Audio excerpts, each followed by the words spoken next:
Welcome back to No Hacks. In this episode, we are going deep into what makes email marketing work in 2025. And spoiler for you, it's not AI and it's not automation. It's actually understanding your customers better than they understand themselves. Omar Lovert is back to share how brands can unlock lifetime value through real customer insights, smarter segmentation, and relevance across every single channel. So if you are serious about turning your browsers and casual customers into loyal fans, you do not want to miss this episode.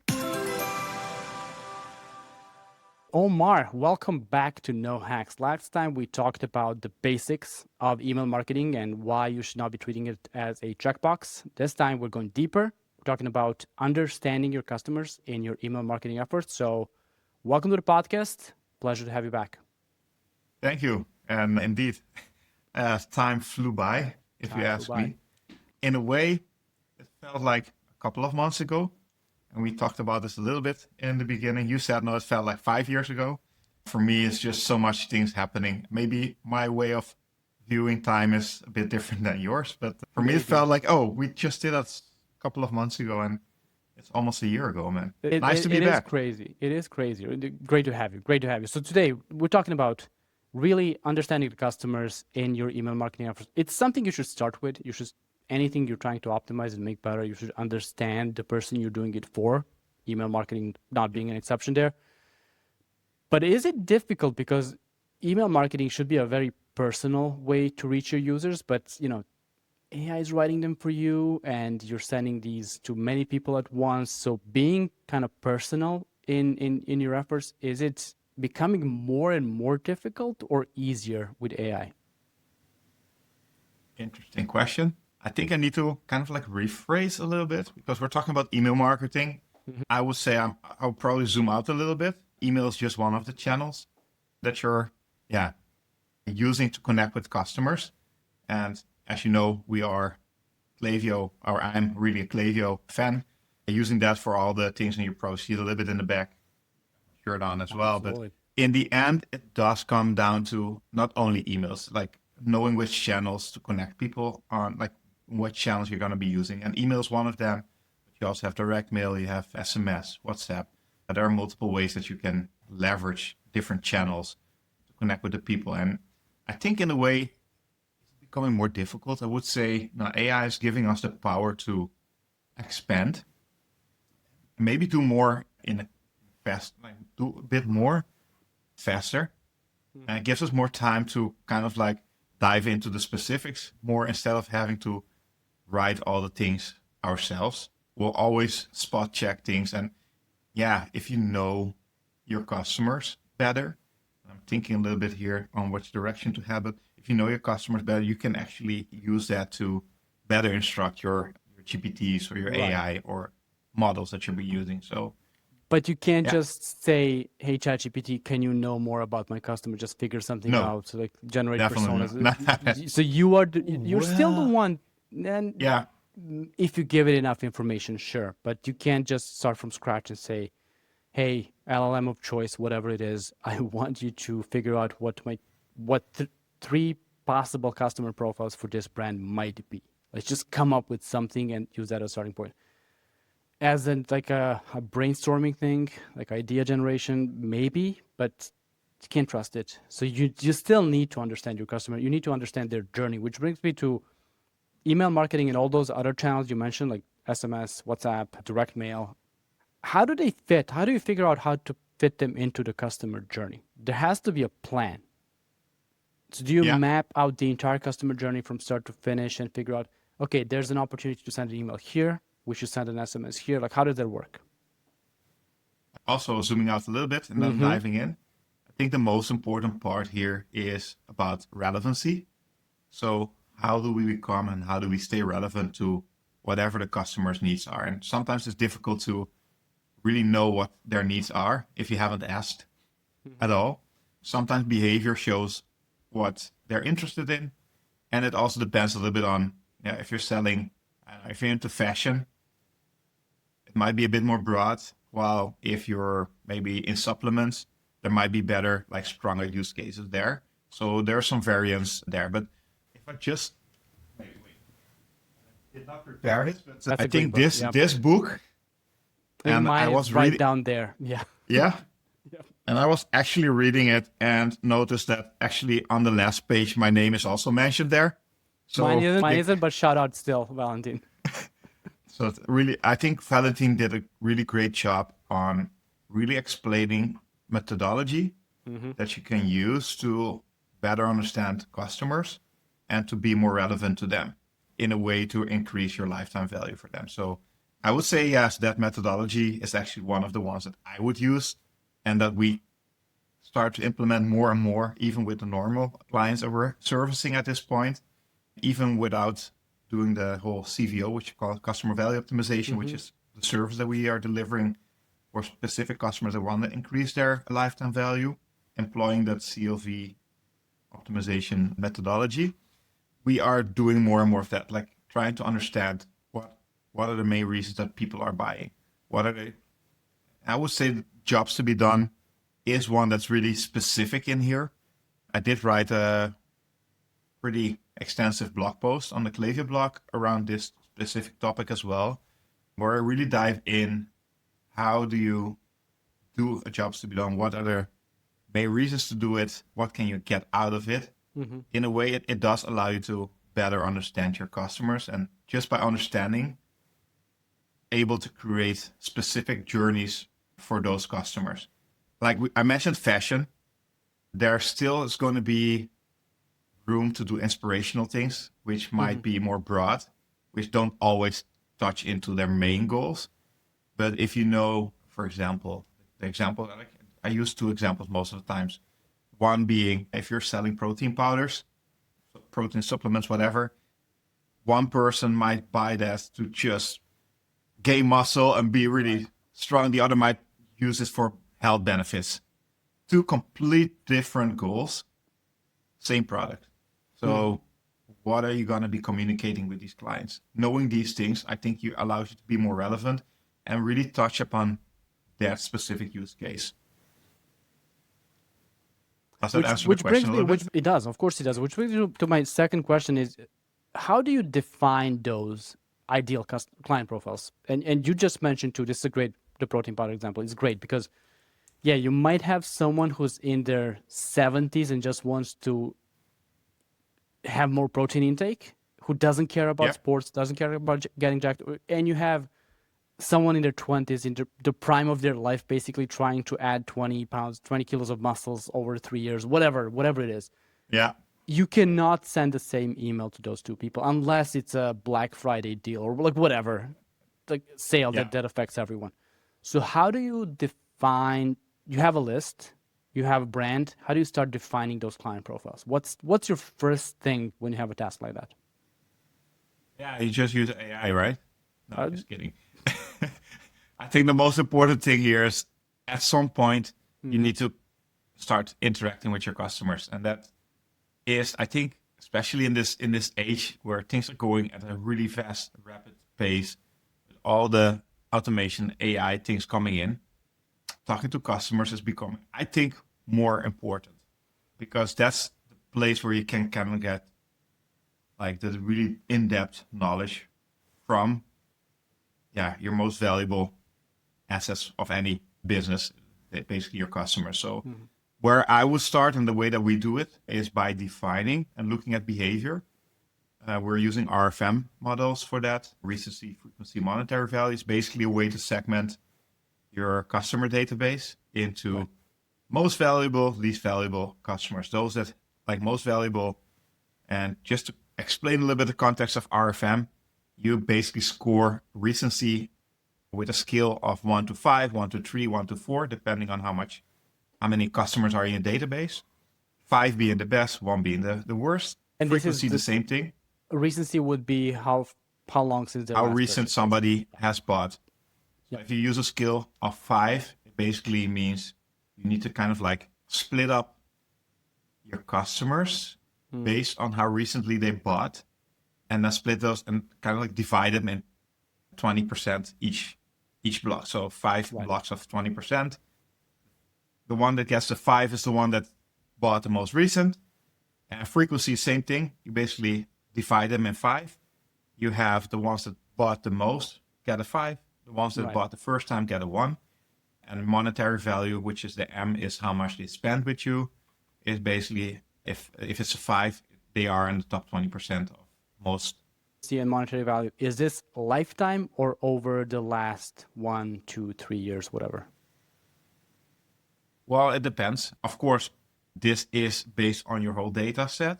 But once you start defining it, but once you start looking, you can start adding time to basically see, are we making progress, changes or not. Mm-hmm. Most of the times they are using 1 year, but it does make sense to kind of like have a bigger set to see, okay, what really is happening. And those will change over time. So sometimes you need to readjust over time as well.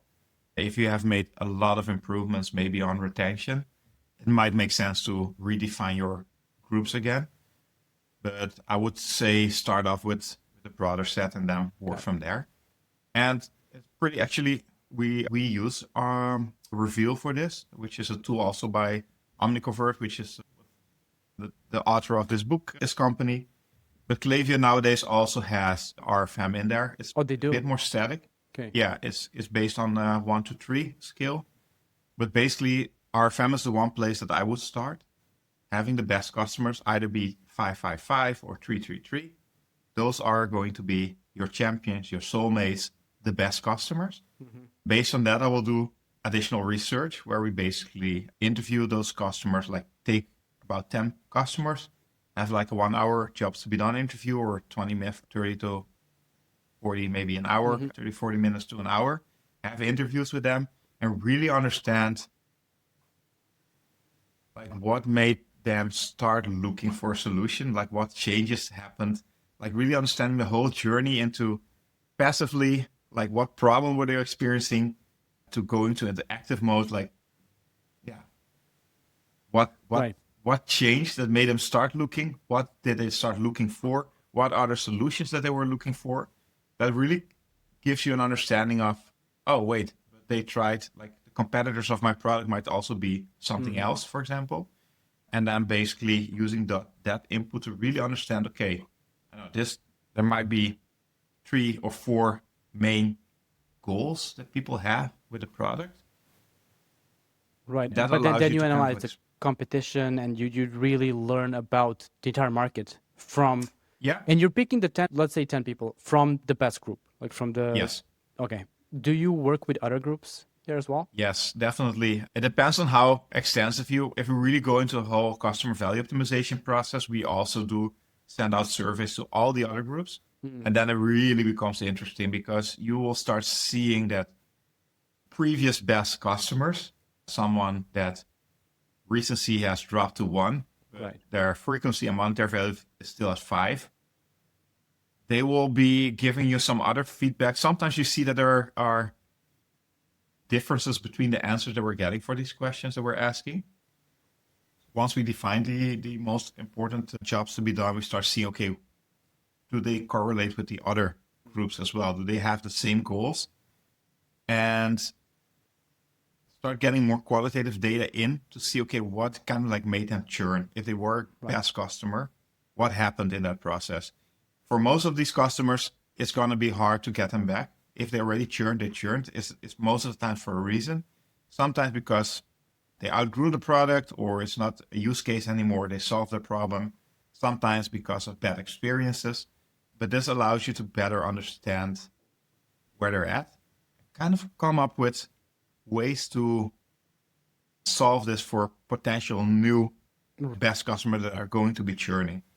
And it's interesting to see the differences in answers in either area, or the 111s, that people that bought once, lowest monetary value, never came back. Those are also the amount of input you're gonna, like feedback you're gonna be having from those customer groups are gonna be lower. Yeah. But still, you will start getting insights. So, hey, what made them interested in buying and why didn't they? What's the difference there? So you're basically preventing, or their first experience wasn't as good as expected, maybe either with the product or with the brand or whatever, and you want to proactively prevent that from happening, not with them because they're probably lost. Like your 111 is a group that you're never going to have back. I would not put any effort in those. But you don't want to have your future customers fall into that group. And this is what the problem you're trying to solve, right? Yes. That's one part. That's good. Yeah, that's really good. The other part was on the acquisition side. Mm-hmm. If you know the main goals for your best customers and maybe different goals for your like 111s, I'm not going to call them worst customers, but the least valuable ones. Yeah, lowest value. Those two might be completely different. So if you're targeting and using messaging that's basically activating the least valuable customers, that's probably like putting money in wrong advertisement as well. So if you know, hey, these are the main problems that my best customers have, like aligning those ads, things that you're sharing online, the promise that you're making, basically aligning it to the main goals allows you to also be more specific to your customers in the end. Yes, customers. Back to RFM, recency, frequency, monetary value. If I let you only work with one group in Klaviyo, which group are you picking? Only one group? Yeah. RFM group segment. Yeah. Give me as much value as possible, as quickly as possible. Which group are you picking? I would probably pick the one that bought the first time. Okay. With the most value or like value related to the best customers that still have potential for a next sale. And make sure that the onboarding there is as great as possible and make sure that their experience is the best possible. So you want to move them to those other higher groups. I'm not the judge. I'm not going to say that's the wrong or right answer, but it sounds like the right answer to me. And I think it makes all the sense in the world. Let's turn it around. If we look at how much lifetime value is left for each customer, I think that probably has the most lifetime value that can be captured. So my focus would go on that. Even focusing on retargeting, remarketing, that's going to be probably the one that I would focus on. That makes a ton of sense. Yeah, because when you say it like that, how much lifetime value they have left,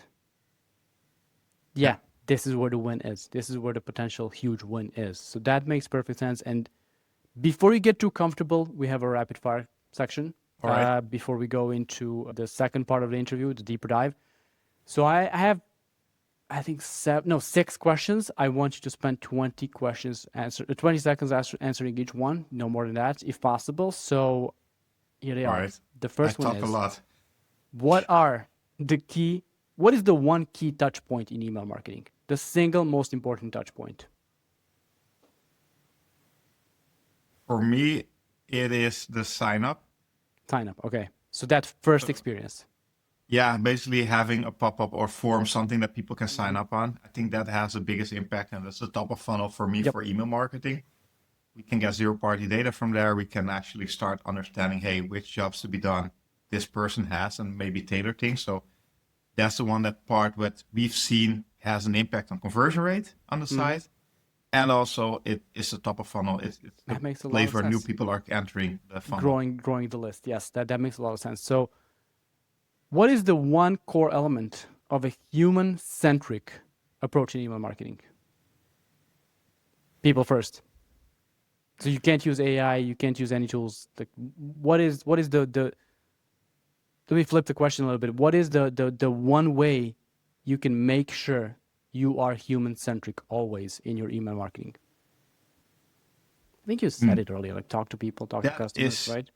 Interesting. Yeah, I'm sure. I think that customer research is one of them, but if I only tie it to email marketing, I will potentially try to use a more personal tone of voice. One of the things that we've seen, for example, like a thank you email, if they've just finished ordering, having that written out by the founder as a thank you, like just not a marketing email, just a plain text email, that, we've seen it actually gets so many replies back to the business because people feel that they are being taken seriously or something, or that it sounds personal to them. So having that touch like being closer to them, that they're able to reply on things, not using a no reply at email No, address. has to be real. That's a great answer. And the irony is that most of these are written by AI also, which I'm not crazy about, but that's just how it is. How do you build trust through email marketing? Trust into brand or between the customer and the brand. You don't sell in everyone. Like, what's the most important thing? How do you not break trust? Okay, so you start with trust and you try not to break it. Yeah, I like that angle. I think follow up on your promises. That's one of the most important. I think this is, and maybe we can dive into a little bit later, but trust and authenticity is going to be so important now that we're driving into the more AI things. Like, how do you know if it's human, if it's machine? Does it still matter? Do people still value? Like, there's a triangle there, something that trust. Yeah. If you're talking to a machine, do you trust it less or more? I think being open, if you're making mistakes, is basically say what you do what you say.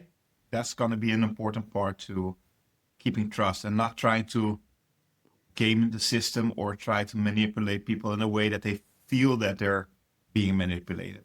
So that's a good. And my next question was about empathy in consent in marketing. This is kind of the same thing. So I'll skip that one and I'll ask you about how do you balance automation and personalization, or do you even try to do that?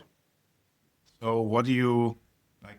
We do a lot of automations in Klaviyo or in email marketing, basically automated flows. Right. What do you see as a difference on automation and personalization? No, but you just answered the question. If you have a lot of flows, that means those flows are for different groups of people. So they're for smaller segments. So that's going from automation to personalization, towards personalization. So I'm not getting, if I'm 70, I'm not getting the get ripped protein powder email. I'm getting the email that I want to get. That's targeted. I think there's something that gradually you want to go to. My approach always is make sure that you have something that's broad, tailored to everyone first. Right. Basically, your basic set of automations are running. Not really specific to one customer, but at least you have something going out.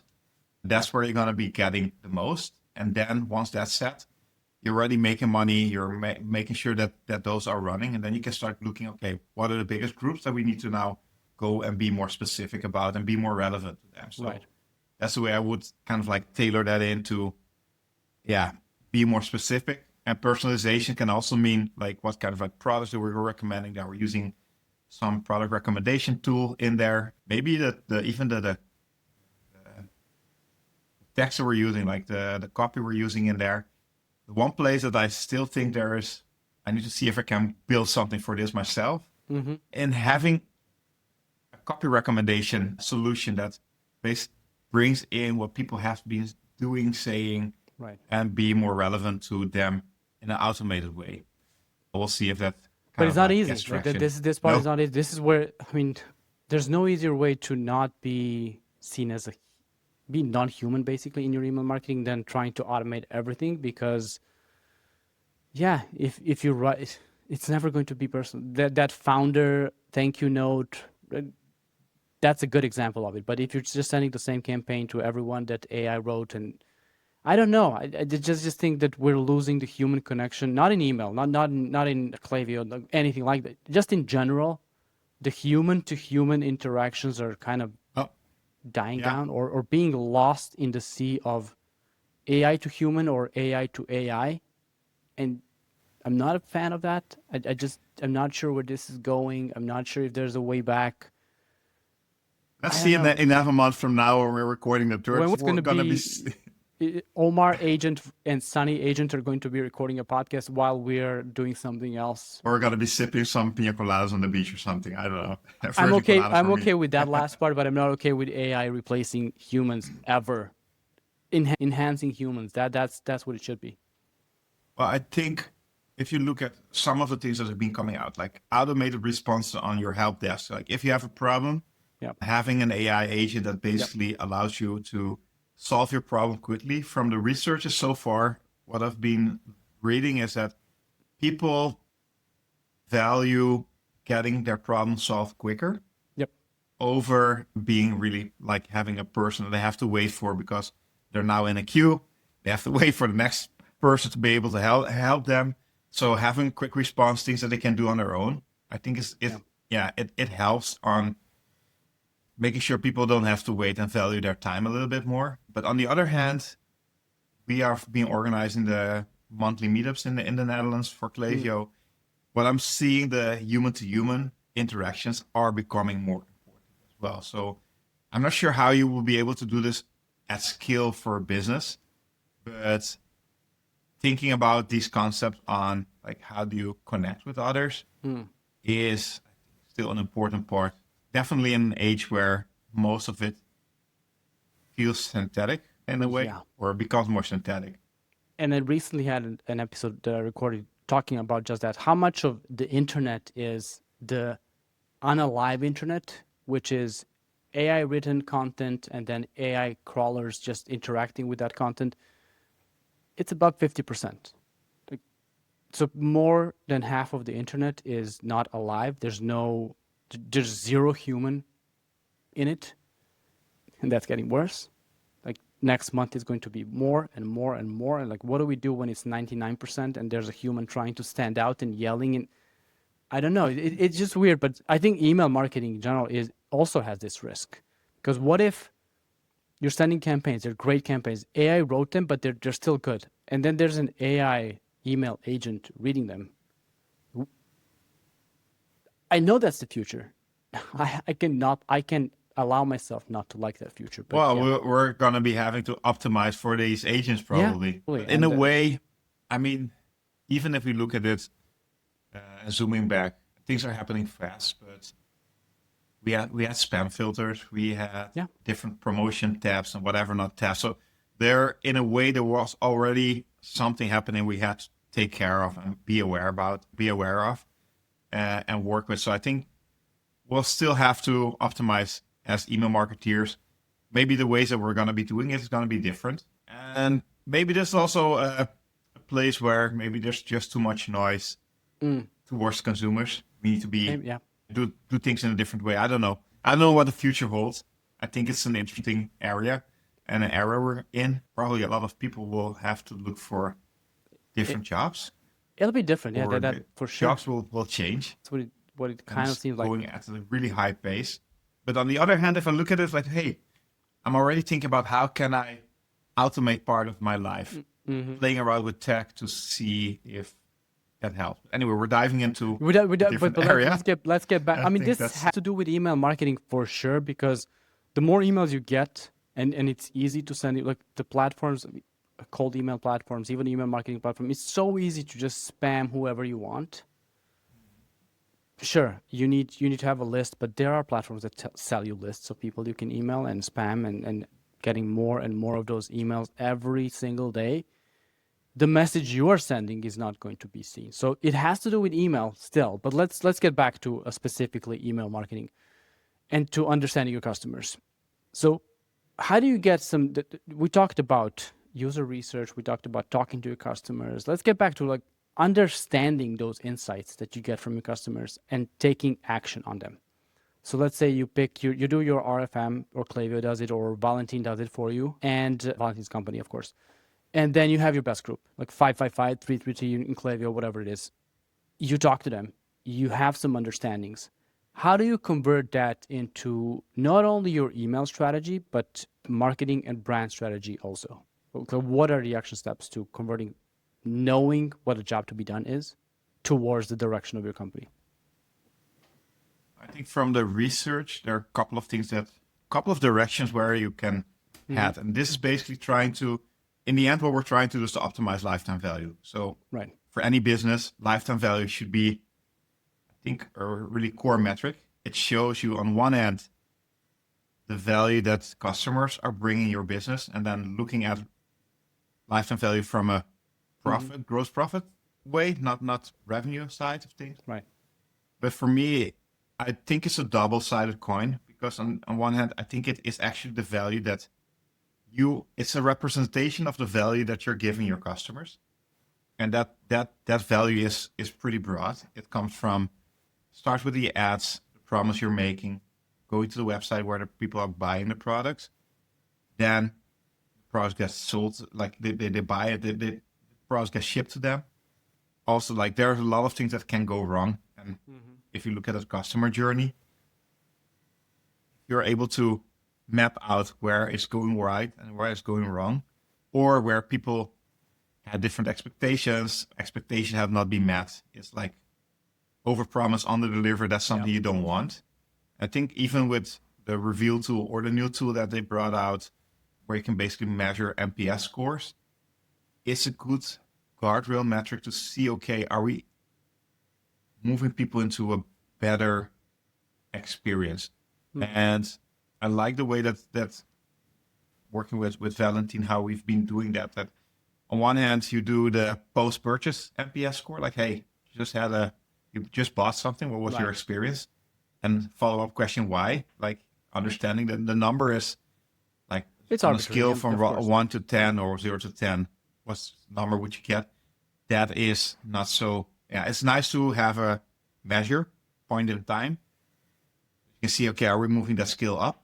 But the follow-up question, like, why did you give that number, is I think the most important one, because that allows you to really understand what drives their motivation on giving that score. And then we also send out one after the person already kind of like they received and used the product to see, hey, are we increasing the experience, or is it going down and people like had high expectations and potentially a low experience? So that's really interesting, because the first one is really about rating their digital experience with the brand, buying from the brand. The second one is what the product's like, if it works for them. And those are, in an ideal world, those are going to be completely independent scores. They're probably not going to be, because if I hated my purchase experience and I get the product, I'm not going to give you a 10, even if the product is amazing. Like I'll give you an 8 because of what happened in the past. But still, if it goes from 2 to 8 and you analyze that, like the difference between those two, you can know which one works better. It allows you to spot specific parts in the customer journey that need to improve. So the worst thing that you want to have is that the product is causing a problem, because you have inventory. You have like if the product is maybe you made decisions on changing where it's coming from. Maybe the quality of the product is worse. I don't know, that can result in people having a bad experience with it. Or sometimes what happens is people don't know how to use the product correctly, which is causing them to have a bad experience with it. And sometimes it's shipment as well. Like, hey, it took 10 days to get the product instead of like the promise to. But those things, once you start knowing them, that allows you to say, okay, these are the spots that we want to improve things.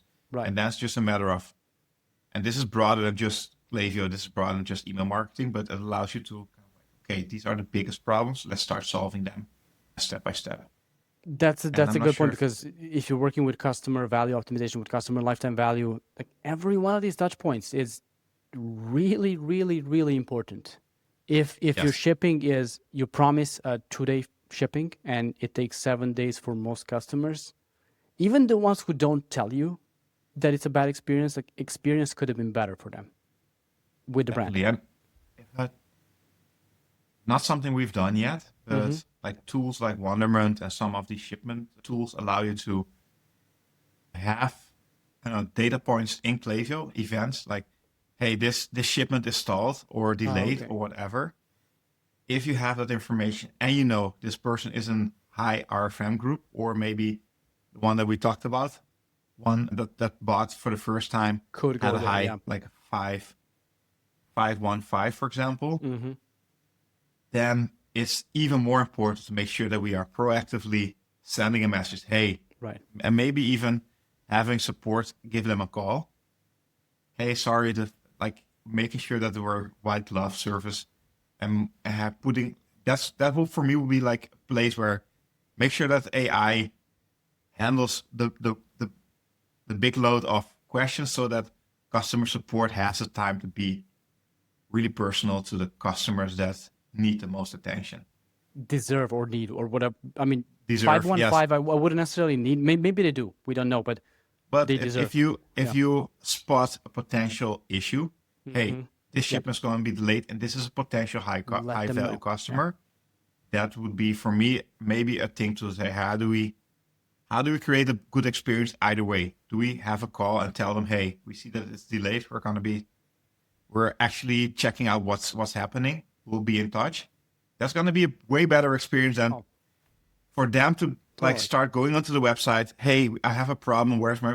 That's like the worst experience. You want to make sure that you're having a good experience for those potential really good customers. That's really great advice, because if there's a potential problem, you want to be the one sending that first message and not your customer. Yes. And that will prevent so much trouble in the future, or move that customer to the 555 segment easily, because this is my experience from years ago when I was selling WordPress plugins for a living. That was my job. All right. The customers that are not happy, they come with a support request that is caused by something else in their website. If you go out of your way to help them, number one, and tell them this really wasn't an issue of the plugin, this was an issue of the theme you have that's causing all these, I suggest you change the theme because it's doing this and that, and you fix the issue for them, you help them fix the issue, those are going to write about it in a blog post, those are going to buy from you again. Like it's really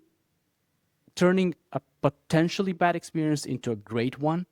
That's where and there's a name for it. It's the service recovery paradox. Yeah. I don't know if you want to game this or like build it into your system, but the service recovery paradox is basically when somebody had a bad experience, there's an opportunity to turn that into a positive. Right. I would say it's even better if you call them up and say, or like be in front of it. Hey, we're seeing that you're potentially going to be having a problem.